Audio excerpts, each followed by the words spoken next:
मित्रांनो, आजची कथा आहे एका वडिलांची आणि मुलाची, ज्याचं नातं एका निर्णयामुळे पूर्ण बदललं होतं. एक वडील ज्यांनी आयुष्यभर मुलासाठी कष्ट केले होते, पण त्याच मुलाने एका दिवशी असा निर्णय घेतला की सगळे हादरून गेले. शंकरराव नावाचे एक वृद्ध गृहस्थ होते. त्यांनी आयुष्यभर प्रामाणिकपणे काम केलं होतं. त्यांचं एकच स्वप्न होतं, मुलाने मोठं व्हावं आणि सुखी राहावं. शंकररावांची पत्नी लवकरच गेली होती. तेव्हापासून त्यांनी मुलाला एकट्याने मोठं केलं. मुलगा अमोल लहानपणापासून हुशार होता.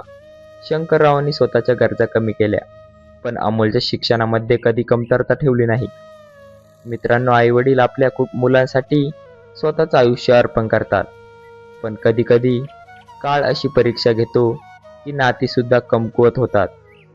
अमोल मोठा झाला, त्याला परदेशात नोकरी मिळाली. सगळ्या गावात आनंद पसरला. शंकररावांना वाटलं, आता आपल्या कष्टाला फळ मिळालं. अमोल परदेशात गेला आणि काही वर्षांनी त्याने मोठी प्रगती केली. पण हळूहळू त्याच्या विचारामध्ये बदल होऊ लागला. नवीन मित्र, नवीन जीवन आणि पैशाचा गर्व यामुळे अमोल वडिलांपासून दूर जाऊ लागला. शंकरराव रोज मुलाच्या फोनची वाट पाहत बसायचे, पण अमोलकडे आता वेळ नसायचा. एक दिवस अमोलने फोन केला आणि म्हणाला, "बाबा, तुमची संपत्ती माझ्या नावावर करा." शंकरराव थोडे आश्चर्यचकित झाले, पण मुलावर विश्वास असल्यामुळे त्यांनी काहीही विचारलं नाही. त्यांनी आपली संपूर्ण संपत्ती मुलाच्या नावावर केली. त्यांना वाटलं, माझा मुलगा माझी काळजी घेईल. पण त्यांना कुठे माहीत होतं की पुढे त्यांच्या आयुष्यात एक मोठं वादळ येणार होतं. काही दिवसांनी अमोल भारतात आला. त्याच्या वागण्यात खूप बदल दिसत होता. शंकरराव आनंदी होते, पण अमोलच्या मनात काही वेगळंच चालू होतं. एक रात्री अमोलने वडिलांना एक गोष्ट सांगितली, जी ऐकून शंकररावांच्या पायाखालची जमीन सरकली. अमोल म्हणाला, "बाबा, तुमच्यासाठी मी एक व्यवस्था केली." शंकररावांनी विचारलं, "कसली व्यवस्था?" अमोलने शांतपणे उत्तर दिलं, "तुम्हाला आता विमानतळावर घेऊन जाईन. तिथून पुढे तुमची काळजी घेतली जाईल." शंकररावांना काहीच समजलं नाही, कारण त्यांना वाटलं होतं मुलगा त्यांना परदेशात घेऊन जाईल. पण सत्य काही वेगळंच होतं. मित्रांनो, पुढे जे घडलं ते एका वडिलांचं हृदय तोडणार होतं. कारण विमानतळावर मुलगा वडिलांना असं सोडून गेला की शंकररावांच्या डोळ्यात फक्त अश्रू राहिले. पण 4 वर्षांनी अमोल भारतात परतला आणि वडिलांनी जे केलं ते पाहून सगळे हादरले. शंकरराव विमानतळावर एकटे उभे होते, हातात छोटी बॅग आणि डोळ्यात अश्रू होते. त्यांना अजूनही विश्वास बसत नव्हता की ज्याला लहानपणी हात धरून चालवलं, तोच मुलगा आज त्यांना एकटं सोडून गेला होता. मित्रांनो, त्या क्षणी वेदना फक्त एक वडीलच समजू शकतात, ज्यांनी आयुष्यभर मुलासाठी जगलं आणि शेवटी एकटेपणा मिळाला. शंकरराव बराच वेळ तिथेच बसून राहिले. प्रत्येक जण जाणाऱ्या माणसाकडे पाहत राहिला. कदाचित अमोल परत येईल अशी आशा त्यांच्या मनात होती. पण वेळ निघून जात होता आणि अमोल कुठेच दिसत नव्हता. तिकडे अमोल आपल्या नवीन आयुष्यात व्यस्त झाला होता. त्याला वाटत होतं, आता संपत्ती माझी झाली आणि जबाबदारी संपली. पण त्याला माहित नव्हतं की वडिलांचं मन दुखावून कोणीच आनंदी राहू शकत नाही. विमानतळावर काही लोकांनी शंकररावांना पाहिलं. त्यांनी विचारलं, "काका, तुम्ही इथे एकटे का?" शंकररावांनी फक्त हसण्याचा प्रयत्न केला आणि म्हणाले, "मुलगा कामासाठी गेला आहे." वडिलांना आपल्या मुलाची चूक सांगताना सुद्धा लाज वाटत होती, कारण आई-वडील कधीच मुलाचं वाईट दाखवू इच्छित नाहीत. काही तासांनी एक समाजसेवक तिथे आला. त्याने शंकररावांची मदत केली आणि त्यांना एका वृद्धाश्रमात नेलं. नवीन जागा होती, नवीन चेहरे होते, पण शंकररावांच्या मनात फक्त एकच प्रश्न होता, माझी चूक कुठे झाली? वृद्धाश्रमात अनेक वृद्ध लोक होते. प्रत्येकाची एक वेगळी कथा होती. कोणी मुलांनी सोडलं होतं, तर कोणी नशिबाने एकटं केलं होतं. शंकरराव ते सगळ्यांशी प्रेमाने वागू लागले. कारण दुःख असूनही त्यांनी माणुसकी सोडली नव्हती. 4 वर्षे अशीच गेली. शंकररावांनी स्वतःला समजावलं की आता आपलं आयुष्य इथेच आहे. पण मनाच्या एका कोपऱ्यात अमोलसाठी प्रेम तसंच होतं. एक दिवस वृद्धाश्रमात एक पत्र आलं. ते पत्र शंकररावाच्या नावावर होतं. पत्र पाहून त्यांच्या हातात कंप आला, कारण ते पत्र अमोलने पाठवलं होतं. शंकररावांनी हळूच ते उघडलं आणि पाहिलं. वाक्य वाचलं, "बाबा, मी भारतात परत येत आहे." हे वाचून त्यांच्या डोळ्यात अश्रू आले. पण यावेळी त्या अश्रूमध्ये फक्त दुःख नव्हतं, तर एक मोठा प्रश्न होता. अमोल परत का येत होता? त्याला वडिलांची आठवण आली होती, की त्याच्या मनात काही वेगळं स्वार्थ होता. मित्रांनो, खरी कहाणी आता सुरू होते. कारण 4 वर्षानंतर मुलगा घरी येणार होता. पण त्याला माहीत नव्हतं की वडिलांनी आता आयुष्याचा सगळ्यात मोठा निर्णय घेतला होता. पुढच्या भागात समोर येईल अमोलच्या परत येण्यामागचं खरं कारण. अमोलच्या पत्राने शंकररावांच्या मनात अनेक प्रश्न निर्माण झाले. 4 वर्षांनी मुलगा परत येत होता, पण या परतीमागे कारण काय होतं हे कोणालाच माहीत नव्हतं. वृद्धाश्रमातील लोकांनी शंकररावांना विचारलं, "तुमचा मुलगा परत येतोय, आता आनंद होईल ना?"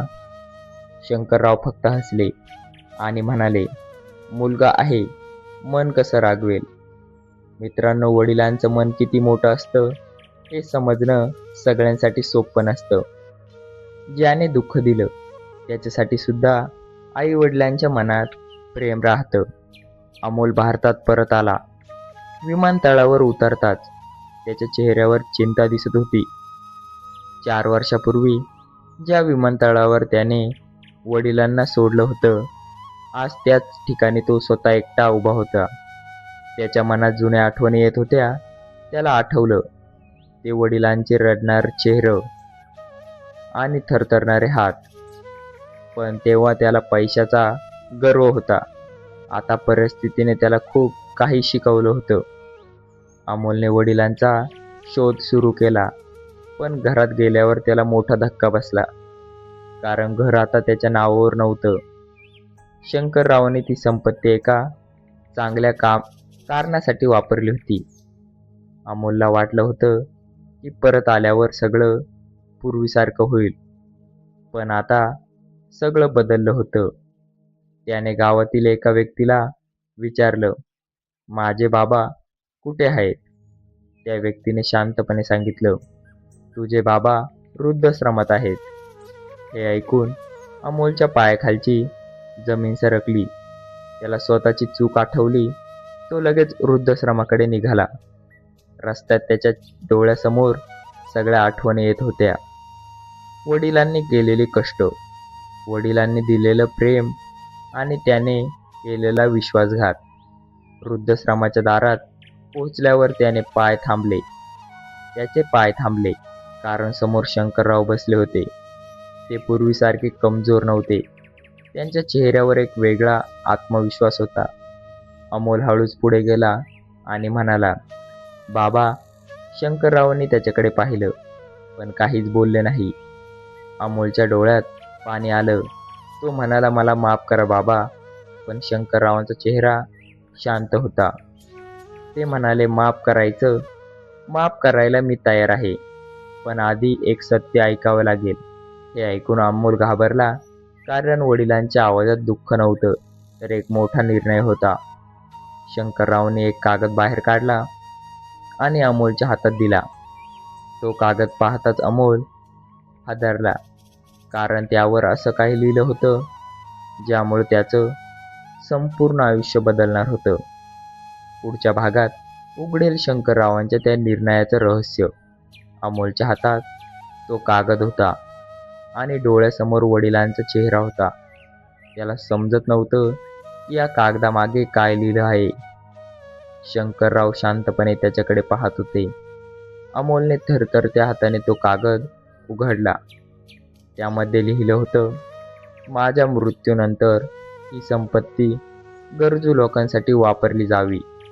हे वाचून अमोलच्या डोळ्यात अश्रू आले, कारण त्याला वाटलं होतं वडील त्याच्यावर रागवेल रागवेल असतील, पण वडिलांनी तरीही दुसऱ्याचा विचार केला. मित्रांनो, हेच आईवडिलांचं मोठेपण असतं. ज्यांनी दुखावलं त्यांच्यासाठी सुद्धा मनात प्रेम असतं. अमोल रडत म्हणाला, बाबा तुम्ही मला शिक्षा का नाही दिली? शंकरराव हळूच हसले आणि म्हणाले, मुलाला शिक्षा नाही तर समज आवश्यक असते. अमोलला स्वतःची चूक समजली होती. त्याने वडिलांची संपत्ती घेतली, पण त्याचं प्रेम गमावलं होतं. त्याने वडिलांना विमानतळावर सोडलं, पण आता त्याला स्वतःच्या मनाला एकटं वाटलं होतं. अमोलने वडिलांचे पाय धरले आणि म्हणला, बाबा मला पुन्हा एक संधी द्या. शंकररावांनी त्याला उचललं आणि म्हणाले, संधी देणं माझं काम आहे, पण बदलणं तुझं काम आहे. त्या दिवसापासून अमोल वृद्धाश्रमात राहू लागला. तो तिथल्या सगळ्या वृद्धांची सेवा करू लागला, कारण त्याला आता समजलं होतं की पैशापेक्षा नात्याची किंमत मोठी असते. काही दिवसांनी एक मोठी घटना घडली. एका वृद्ध आजोबांनी अमोलला एक गोष्ट सांगितली. ते म्हणाले, तुझ्या बाबांनी 4 वर्षापूर्वी एक मोठं काम केलं होतं. अमोलने विचारलं, कसलं काम? आजोबा म्हणाले, जेव्हा तू त्यांना सोडलंस तेव्हा त्यांनी तुझ्याबद्दल वाईट एकही शब्द बोलला नाही. हे ऐकून अमोलला आणखी वाईट वाटलं, कारण ज्यांना त्याने दुःख दिलं तेच त्याची काळजी करत होते. एवढ्यात शंकरराव तिथे आले आणि म्हणाले, अमोल, अजून एक सत्य बाकी आहे. अमोलने आश्चर्याने विचारलं, कसलं सत्य? शंकरराव म्हणाले, ज्या दिवशी तू मला विमानतळावर सोडलंस त्याच दिवशी मी तुझ्यासाठी एक निर्णय घेतला होता. अमोल उत्सुकतेने पाहत राहिला, कारण आता त्याला जाणून घ्यायचं होतं की वडिलांनी अखेर त्याच्यासाठी काय केलं होतं. शंकररावांच्या शब्दाने अमोल शांत झाला होता. त्याच्या मनात अनेक प्रश्न निर्माण झाले. 4 वर्षापूर्वी ज्या दिवशी त्याने वडिलांना एकटं सोडलं, त्या दिवशी शंकररावांनी काय निर्णय घेतला होता हे जाणून घेण्यासाठी तो उत्सुक झाला. मित्रांनो, कधी कधी आयुष्यात आपण केलेली चूक आपल्याला उशिरा समजते, पण त्या चुकीची जाणीव होते. जाणीव होणं हेच बदलाची पहिली पायरी असते. शंकररावांनी हळूच सांगायला सुरुवात केली. ते म्हणाले, अमोल, तू मला सोडून गेलास तेव्हा मला खूप दुःख झालं, पण मी तुझ्यावर राग केला नाही, कारण मला माहिती होतं की एक दिवस तुला सत्य समजेल. अमोलच्या डोळ्यात अश्रू आले. तो खाली मान घालून उभा राहिला. शंकरराव पुढे म्हणाले, त्या दिवशी मी ठरवलं की माझ्या मुलाला माझी किंमत समजली पाहिजे, पण त्यासाठी त्याला जीवनाचा धडा मिळणं गरजेचं होतं. अमोल आश्चर्याने विचारलं, म्हणजे? शंकरराव म्हणाले, मी संपत्ती दुसऱ्यांना दिली, कारण मला माहीत होतं की संपत्तीमुळे तुझा अहंकार वाढला होता. अमोलला प्रत्येक शब्द मनाला लागत होता, कारण वडील त्याच्यावर रागवले नव्हते, तर त्याला सुधारण्याचा प्रयत्न करत होते. तेवढ्यात वृद्धाश्रमातील एक व्यक्ती पुढे आली आणि म्हणाली, शंकररावांनी फक्त स्वतःचा विचार केला नाही, त्यांनी अनेक वृद्धांना नवीन आयुष्य दिलं. हे ऐकून अमोलला समजलं की ज्याला तो गरीब समजत होता तो माणूस मनाने खूप श्रीमंत होता. अमोलने वडिलांचा हात पकडला आणि म्हणाला, बाबा, मला तुमच्यासारखा माणूस बनायचा आहे. शंकररावाच्या डोळ्यात आनंदाचे अश्रू आले. पण अचानक वृद्धाश्रमात एक फोन आला. तो फोन ऐकताच सगळे घाबरले, कारण बातमी अमोलच्या भूतकाळाशी जोडलेली होती. फोनवरून आवाज आला, अमोल, अमोल, तुमच्या जुन्या घरासंबंधी एक मोठं सत्य समोर आलं आहे. हे ऐकून अमोल हादरला, कारण त्याला वाटलं होतं की भूतकाळ संपला आहे, पण आता नवीन रहस्य समोर येणार होतं. शंकररावांनी अमोलकडे पाहिलं आणि म्हणाले, आता तुला खरं सत्य समजेल. अमोलच्या मनात भीती निर्माण झाली, कारण पुढे जे उघडणार होतं ते त्याच्या आयुष्याचा सर्वात मोठा धक्का होणार होता. पुढच्या भागात उघडेल जुन्या घराचं आणि संपत्तीचं खरं रहस्य. फोनवरील बातमीने अमोल घाबरला होता. त्याला समजत नव्हतं की जुन्या घरामध्ये काय लपलं आहे. शंकरराव शांतपणे अमोलकडे पाहत होते. त्यांच्या चेहऱ्यावर दुःख नव्हतं, तर समाधान दिसत होतं. मित्रांनो, आयुष्य कधी कधी अशा वळणावर आणून ठेवते जिथे सत्य लपवता येत नाही आणि प्रत्येक गोष्ट समोर यावी लागते. अमोल आणि शंकरराव जुन्या घरी गेले. ते घर 4 वर्षापासून बंद होतं. दार उघडताच जुन्या आठवणीचा वास आला. अमोलला प्रत्येक कोपऱ्यात वडिलांची कष्ट दिसत होते. भिंतीवर लावलेले जुने फोटो पाहून त्याच्या डोळ्यात अश्रू आले. त्याला आठवलं की याच घरात वडिलांनी त्याला लहानचं मोठं केलं. तेवढ्यात शंकररावाने एक जुनी कपाटाची चावी काढली आणि म्हणाले, "ही चावी मी 4 वर्षापासून सांभाळली." अमोलने विचारलं, "यामध्ये काय आहे?" "बाबा," शंकररावांनी हळूच कपाट उघडलं. आत काही जुने कागद आणि एक पत्र होतं. अमोलने ते पत्र हातात घेतलं. त्यावर त्याचं नाव लिहिलं होतं. तो आश्चर्याने वडिलांकडे पाहू लागला. शंकरराव म्हणाले, "हे पत्र तुझ्या आईने तुझ्यासाठी लिहिलं होतं." अमोलच्या डोळ्यात पाणी आलं, कारण त्याला आईच्या आठवणी आल्या. त्याने पत्र उघडलं. त्यात लिहिलं होतं, "माझ्या मुला, आयुष्यात पैसे कधीही मोठे समजू नकोस. नाती जप, कारण तीच खरी संपत्ती." अमोल पत्र वाचत राहिला आणि प्रत्येक शब्द त्याच्या मनाला लागत होता. पण त्या पत्रासोबत एक असा कागद होता ज्यामुळे अमोलला मोठा धक्का बसला. त्या कागदावर लिहिलं होतं की शंकररावांनी संपत्ती विकली नव्हती, तर ती एका मोठ्या कारणासाठी ठेवली होती. अमोलला काहीच समजत नव्हतं. तो वडिलांना विचारतो, "बाबा, मग तुम्ही मला असं का वाटू दिलं?" शंकरराव हसले आणि म्हणाले, "कारण मला तुझ्यातला जुना अमोल परत आणायचा होता." हे ऐकून अमोल जोरात रडू लागला. त्याला जाणवलं की वडिलांनी त्याला गमावलं नव्हतं, तर त्याला वाचवलं होतं. तेवढ्यात बाहेरून काही लोकांचा आवाज आला. अमोल बाहेर गेला तर तिथे गावातील अनेक लोक उभे होते.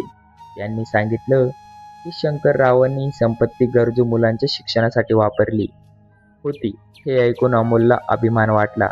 पण तेवढ्यात एक व्यक्ती पुढे आली आणि म्हणाली, "अमोल, तुझ्या वडिलांनी तुझ्यासाठी अजून एक गोष्ट लपवली आहे." अमोल पुन्हा आश्चर्यचकित झाला, कारण आता त्याला वाटलं होतं की सगळं सत्य समोर आलं आहे. पण अजूनही एक मोठं रहस्य बाकी होतं. अमोल त्या व्यक्तीकडे पाहत राहिला. मनात पुन्हा प्रश्न निर्माण झाले. शंकररावाने अजून काय लपवलं होतं? मित्रांनो, आयुष्यात काही सत्य इतकी खोल असतात, ती समोर आल्यावर माणूस पूर्णपणे बदलून जातो. ती व्यक्ती हळू आवाजात म्हणाली, "अमोल, तुझ्या बाबांनी तुझ्यासाठी एक मोठा त्याग केला आहे." अमोल आश्चर्याने वडिलांकडे पाहू लागला.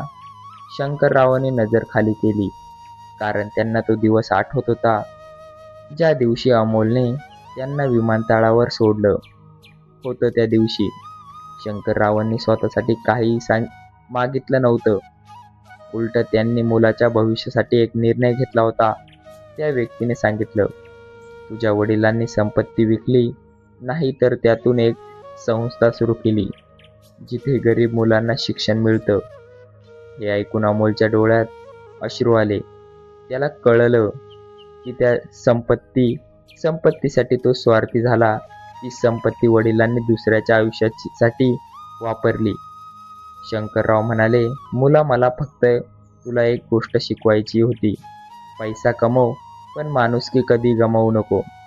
अमोल वडिलांच्या पायाशी बसला आणि रडत म्हणाला, "बाबा, मी तुम्हाला समजू शकलो नाही. माझ्या चुकीची मला शिक्षा मिळाली आहे." शंकररावांनी त्याला उचललं आणि मिठी मारली, कारण वडिलांचं मन शेवटी मुलासाठी धडधडत असतं. त्या दिवसानंतर अमोल पूर्णपणे बदलला. त्याने आपलं सगळं आयुष्य वृद्धांची सेवा आणि गरजू लोकांच्या मदतीसाठी समर्पित केलं. तो रोज वडिलांसोबत बसून त्यांच्याशी बोलायचा, त्यांच्या प्रत्येक गरजेची काळजी घ्यायचा. काही वर्षांनी गावात एक मोठा कार्यक्रम झाला. त्या कार्यक्रमात शंकररावांचा सन्मान करण्यात आला, कारण त्यांनी स्वतःच्या दुःखाला सामर्थ्य बनवलं होतं आणि अनेकांच्या आयुष्यात आनंद आणला होता. अमोलने सगळ्यांसमोर एक गोष्ट सांगितली. मी मोठी चूक केली. मी माझ्या वडिलांना दुखावलं, पण त्यांनी मला पुन्हा माणूस बनवलं. मित्रांनो, या कथेचा धडा इतकाच आहे. ज्या वडिलांनी आपल्याला चालायला शिकवलं, त्यांचा हात म्हातारपणी सोडू नका. कारण संपत्ती पुन्हा मिळू शकते, पण आईवडिलांचं प्रेम पुन्हा मिळणं कठीण असतं. 4 वर्षापूर्वी ज्या विमानतळावर वडील एकटे राहिले होते, त्याच विमानतळावर एक दिवस अमोल वडिलांचा हात धरून उभा होता आणि त्याच्या डोळ्यात फक्त एकच भावना होती. बाबा आता आयुष्यभर तुमची साथ कधीच सोडणार नाही. मित्रांनो, ही कथा जर तुमच्या थोडी जरी मनाला भिडली असेल तर आजच आपल्या चॅनलला सबस्क्राईब करा.